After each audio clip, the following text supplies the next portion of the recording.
Hello friends, इथे चालू होती माझी सकाळच्या स्वयंपाकाची तयारी. आणि स्वयंपाकामध्ये पालक डाळ आणि भाकरी आणि गवारीची शेंग आणि हे करणार होते मी भात.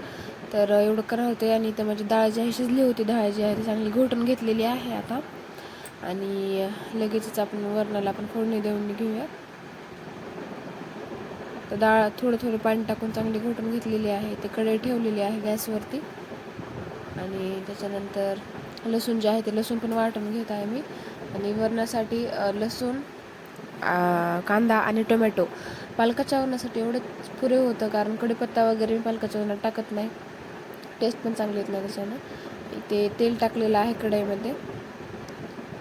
आणि तेल चांगलं कडकडीत तापू द्यायचं आहे आपल्याला.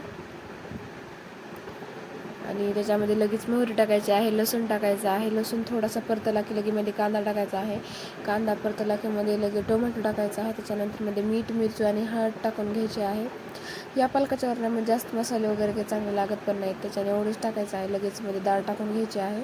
आणि जोवर डाळाला उकळी येत नाही साईडने, तोवर हलवायचं नाही. त्याला उकळी आलेलं आहे, वरण आपलं एकदम रेडी झालेलं आहे. आणि ते वरण जे आहे ते साईडला ठेवून देते.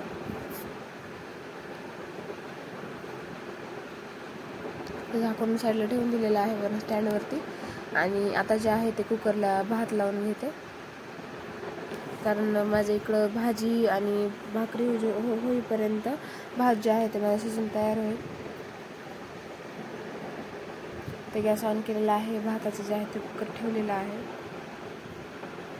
आणि लसूण पण आता सोलून घेते, कारण इथे साईडला गवारीची शेंग जे आहे ते कट करून घेतलेली आहे मी, कारण आज गवारी शेंग आणि भाकरी करायच्या होत्या मला. तर गवारी शेंग जे आहे ते कट करून ठेवलेली आहे मी बाजूला. आणि आता लसूण पण सोलून घेते, कारण गवारी शेंगमध्ये दुसरं मी काही टाकत नाही. तर लाल मिरची असते आणि हिरवी मिरची असते. तर आज मी लाल मिरचीचे करणार होते, त्याच्यासाठीच लसूण सोलून घेतलेलं आहे. आणि आता गॅस गरम केलेला आहे, कढई ठेवलेली आहे गॅसवरती. त्याच्यामध्ये तेल टाकलेलं आहे. आणि मुरकुल वगैरे पण तळून घेतले होते मी सगळं खाण्यासाठी, कारण भात वरणासाठी छान लागते. ह्याच्यामध्ये लगेच मोहरी टाकून घेतलेली आहे. लसूण पण टाकलेला आहे मध्ये थोडासा. आणि त्या लसूणला परतवून घ्यायचं आहे. परतला की मध्ये लगेच आपल्याला शेंग टाकून घ्यायची आहे. तर शेंगला जे आहे ते चांगलं परतवून घ्यायचं आहे आपल्याला. थोडा वेळ तरी परतवून घ्यायचं आहे तेलामध्ये. आणि त्याच्यानंतर मग थोडंसं मध्ये असं पाणी टाकून मग शिजवून घ्यायची आहे थोडी. आणि थोडंसं मध्ये मीठ पण ॲड केलेलं आहे. मिठाने जे आहे ते पटकन शिजते कोणती पण भाजी. थोडंसं मध्ये जे आहे ते पाणी पण टाकून घ्यायचं आहे, शितोडा दिल्यासारखं द्यायचं.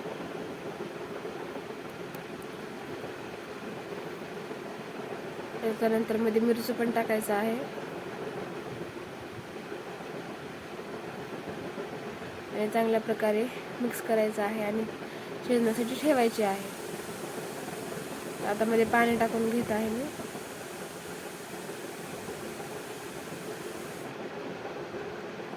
झाकण ठेवलेलं आहे मध्ये. आता इकडच्या साईडला भाजी शिजत आहे आणि इकडे मी शेंगदाणे भाजून घेत आहे, कारण मला ह्याच्यासाठी भाजी पण टाकण्यासाठी शेंगदाण्याचं खूप पाहिजे होतं आणि ते संपलेलं होतं. त्याने मी आता शेंगदाणे जे आहे ते भाजून घेत आहे.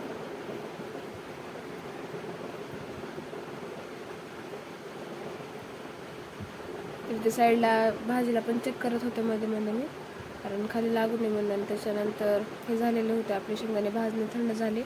कूट पण घेतलं त्याचं करून. आणि शेंगदाण्याचं कूट आणि गारळाचं कूट जे आहे ते भाजीमध्ये टाकून घेतलेलं आहे. आणि भाजी 1 ते 2 मिनिट शिजू दिलेली आहे. मग आपली भाजी एकदम रेडी झालेली आहे. आणि इथे जे आहे ते भाकरी चालू होत्या माझ्या करणं. आता भाकरीसाठी पीठ जे आहे ना ते चांगलं मळून घ्यायचं आहे. कमीत कमी 2 ते 3 मिनटं त्या कणिकाला असं मळलं पाहिजे मला असं वाटतं, कारण भाकर फुगते आपली.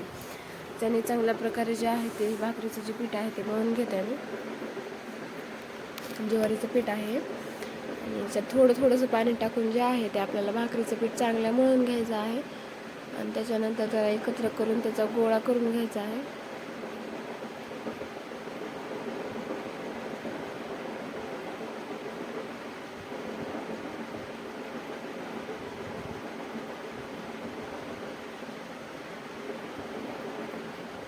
तर हे पहा, गोळा केलेला आहे.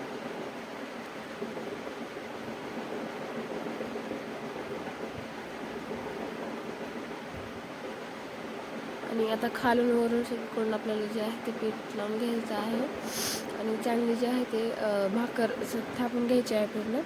इथं माझी भाकर जी झालेली आहे तव्यावर टाकून घेते. आणि आपल्याला आता लगेच भाकरीला जे आहे ते वरून पाणी लावून घ्यायचं आहे आणि एक 2 ते 3 सेकंड ठेवायचं, लगेच भाकर पलटवून घ्यायची आहे. आणि भाकर खालून चांगली भाजली की लगेच पलटवून घ्यायची आहे. खूप छान फुगते भाकर. तर आपली भाकरी झालेली आहेत रेडी.